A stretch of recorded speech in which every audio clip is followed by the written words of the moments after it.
Bonjour à chacun d'entre vous et bienvenue à ce culte de l'Église protestante unie d'Anguin et de la vallée de Montmorency. Le pasteur Marc-Henri Vidal. Nous venons d'entendre la musique de ce chant « Mon seul abri, c'est toi, Seigneur ». Aujourd'hui, nous célébrons, selon les calendriers, il y a une ambivalence, une certaine ambiguïté, ou bien le dimanche des rameaux, souvent souligné à grands emphases du côté de nos frères et sœurs catholiques romains, mais c'est également, dans certains calendriers, le dimanche de la Passion. Je pense surtout du côté des églises presbytériennes. Parce que certaines églises ne vont pas mettre l'accent au niveau de la Semaine Sainte sur les différents jours et surtout sur le jeudi saint ou le vendredi saint.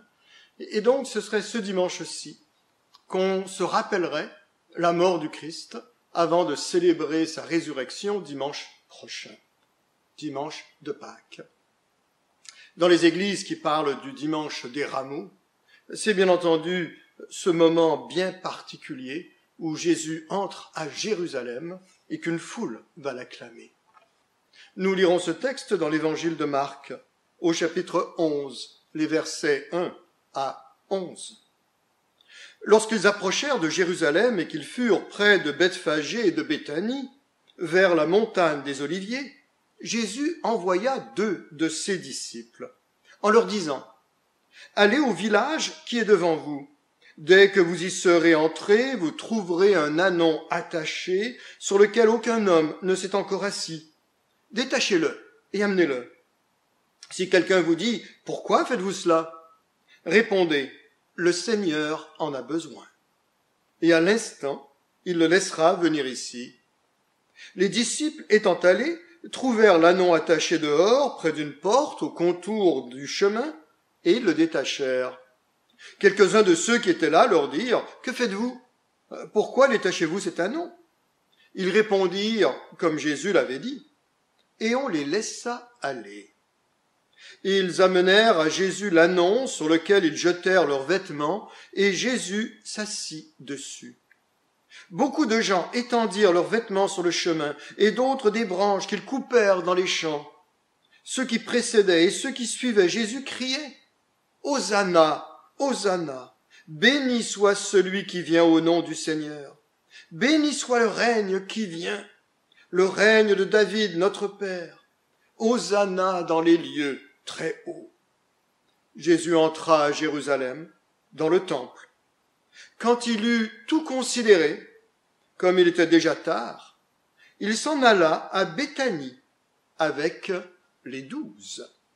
Et que le Seigneur bénisse la lecture de sa parole. Nous cheminerons aujourd'hui avec des textes de sœur Lina de la communauté ou l'ordre monastique protestant des diaconesses de Reuilly. La voici donc, la semaine sainte, une semaine pas comme les autres, celle où toi, Jésus, courageusement tu montes vers Jérusalem, vers ton ultime destinée. Tu remets toutes choses entre les mains de Dieu, ton Père, et tu avances sans regarder en arrière.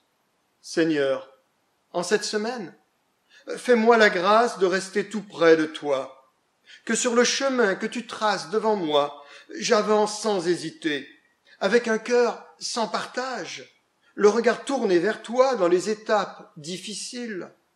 Apprends-moi à dire « Père, je ne te comprends pas, mais je te fais confiance. » Et comme les gens criaient « Hosanna, Hosanna, Hosanna au plus haut des cieux », je vous invite à chantonner « Hosanna au plus haut des cieux ».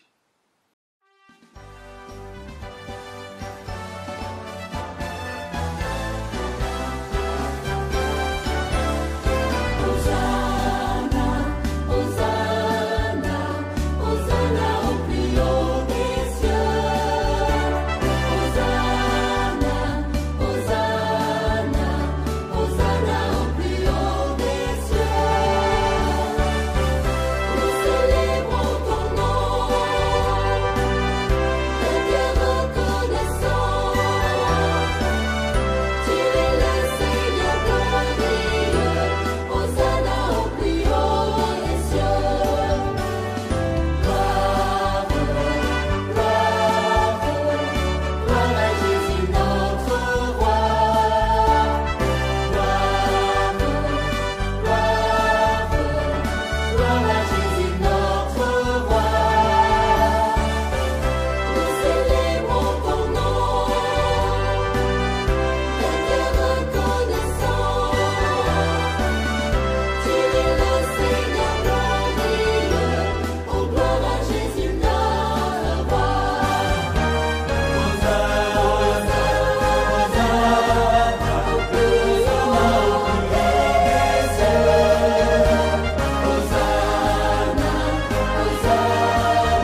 La foule est là, présente, acclamant Jésus.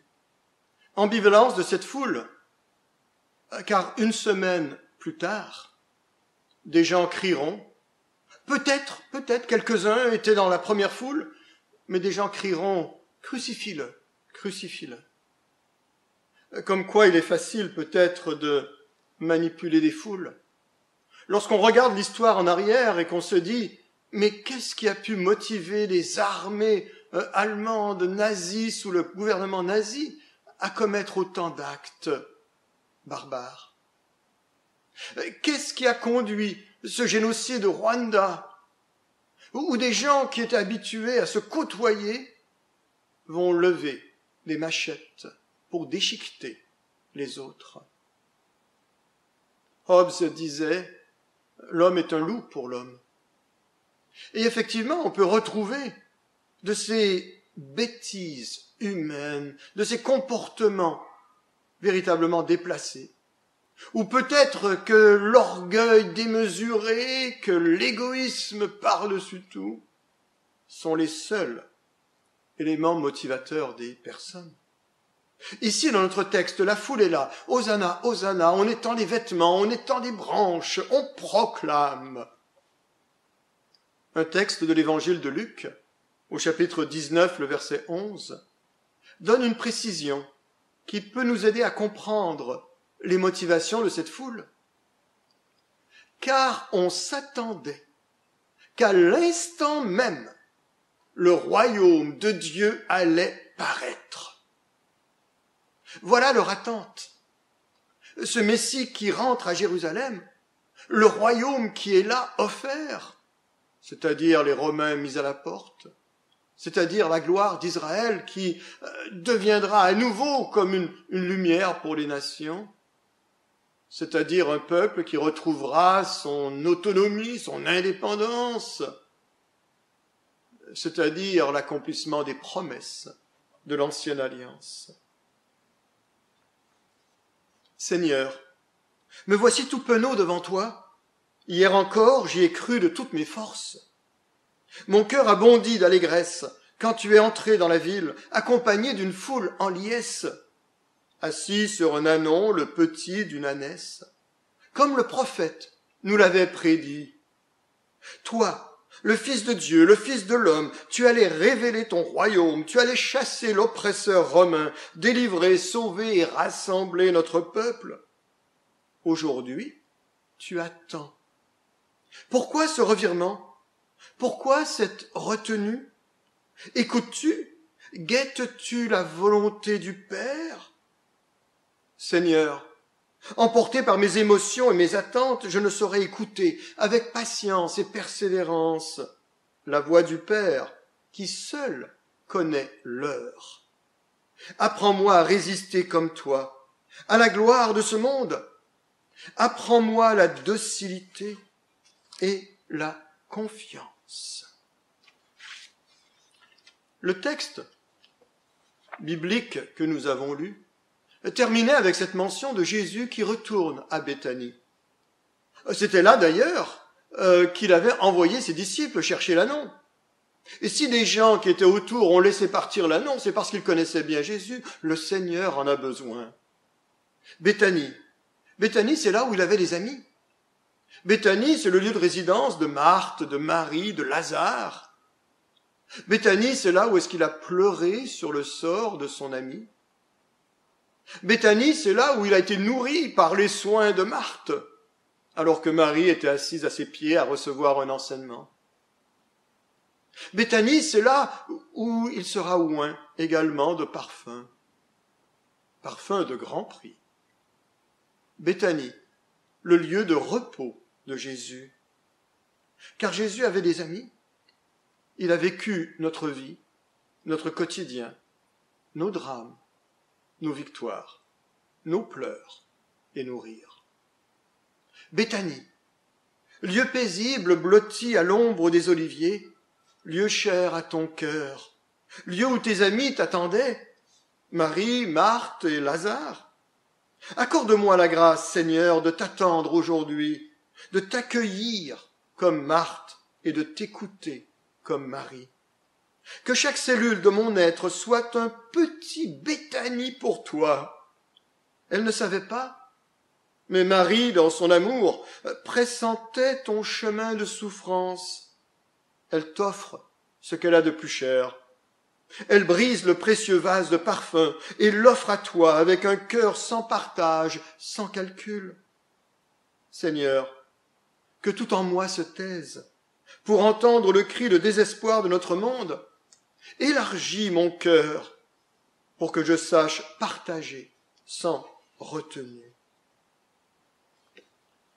Dans ces événements qui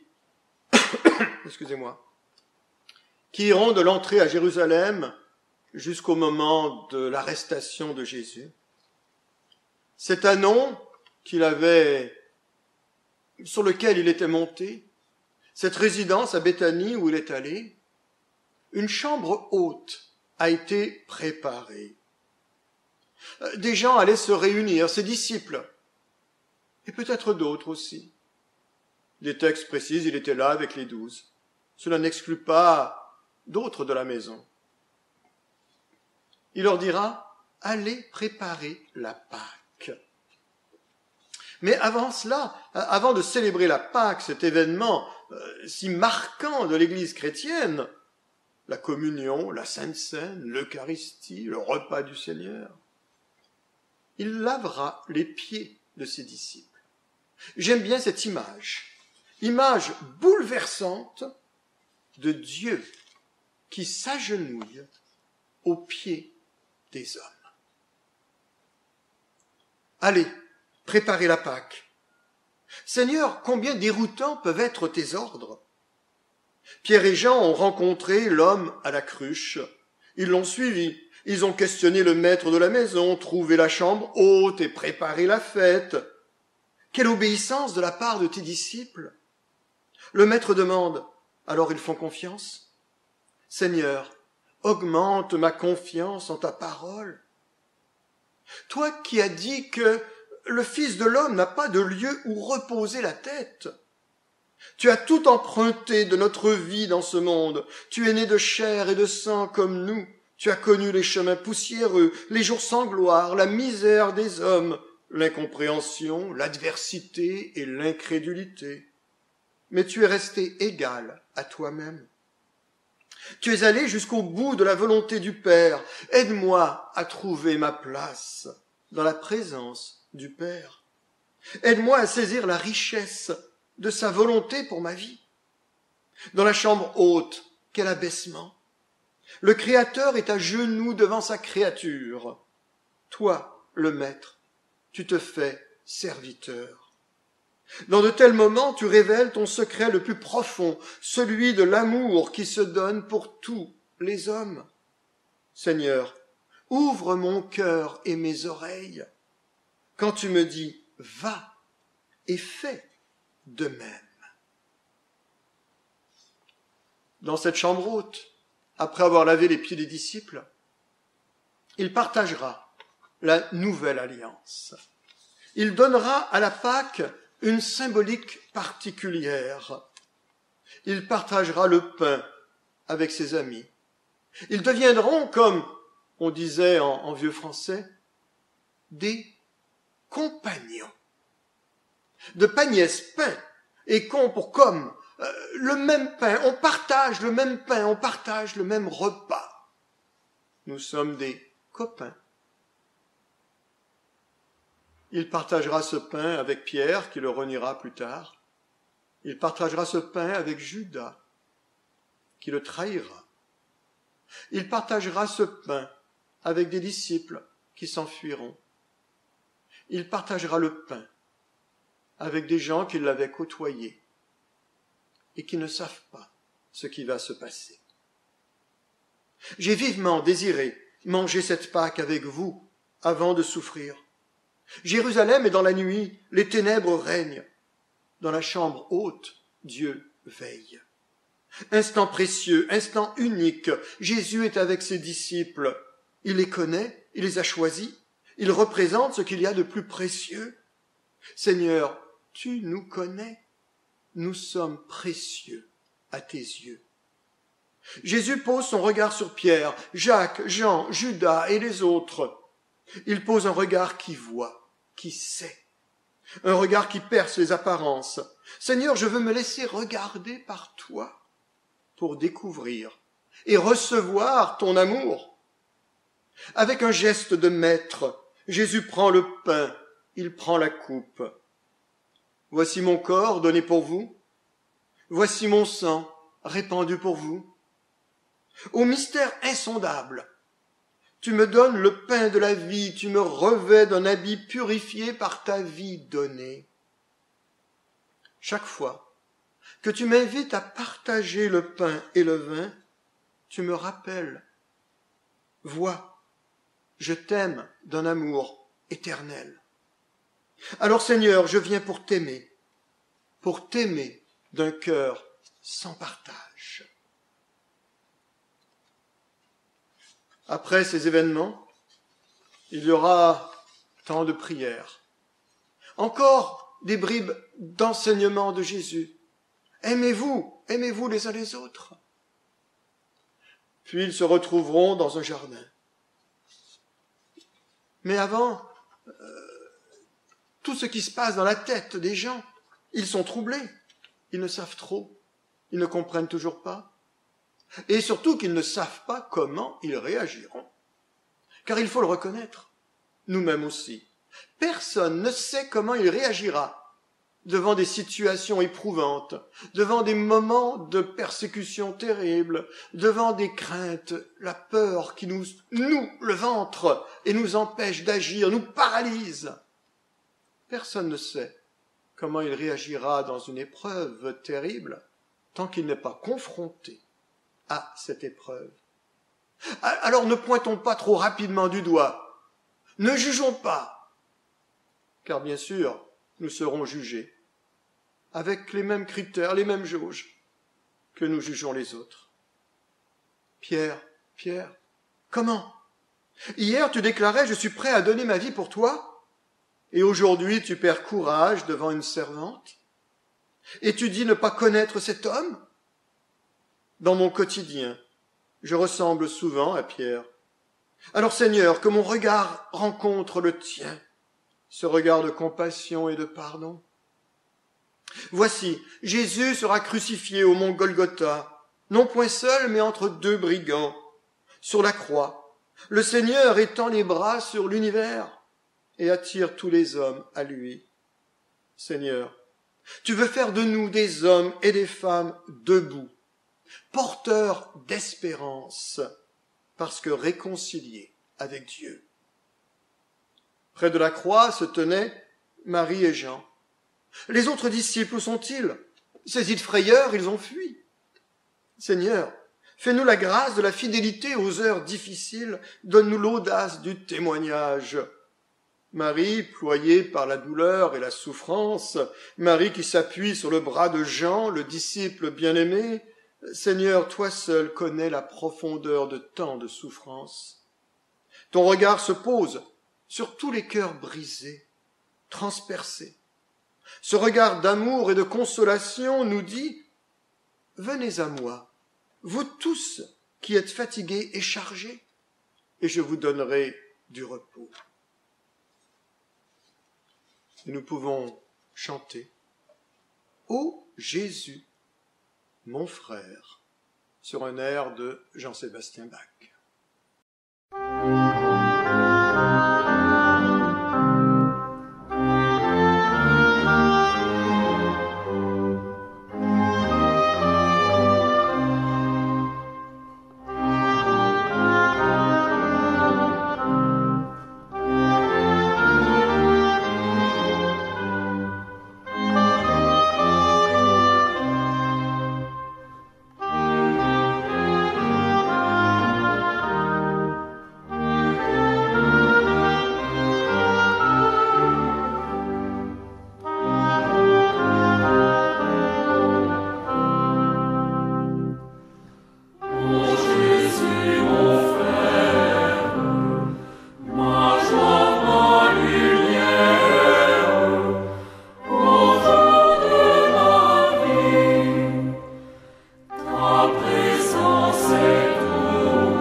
dimanche des Rameaux, dimanche de la Passion, et le dimanche de Pâques.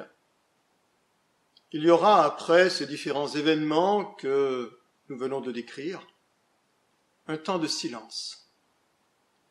La froideur du tombeau, le silence de la mort. Quelque part, flotte dans l'atmosphère. On ne sait pas ce qui va se passer. Les gens ne savent pas. Oh, Jésus avait annoncé, il l'avait dit. Je reviendrai, je me relèverai, je ressusciterai. Mais ils n'avaient pas compris. Ils n'avaient pas saisi.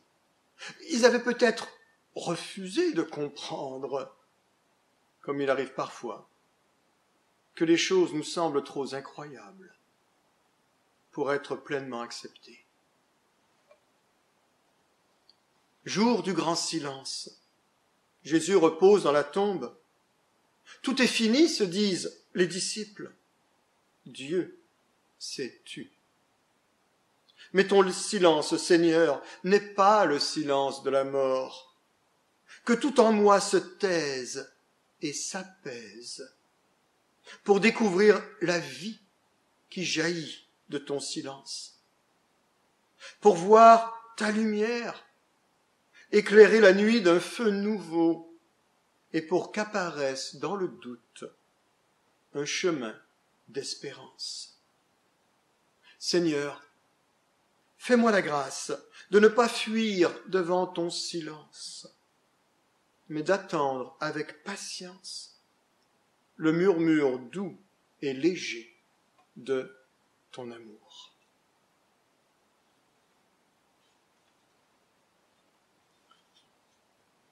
Je remercie Sœur Lina pour les différents textes qui ont émaillé cette réflexion aujourd'hui des diaconesses de Reuilly, ordre monastique protestant. Un temps de silence devant Dieu. Nous ne sommes pas très habitués, surtout les protestants, et certaines catégories de protestants davantage, à faire silence devant Dieu, à faire silence avec Dieu, et de pouvoir proclamer comme cette musique d'introduction, ce chant d'introduction, et qui clôturera cette rencontre, mon seul abri, c'est toi. Alors que le Dieu de toute grâce nous accompagne, que nous puissions être témoins, témoins de la résurrection, témoins de la mort du Christ, témoins au fond de notre cœur de la vie nouvelle offerte. Amen.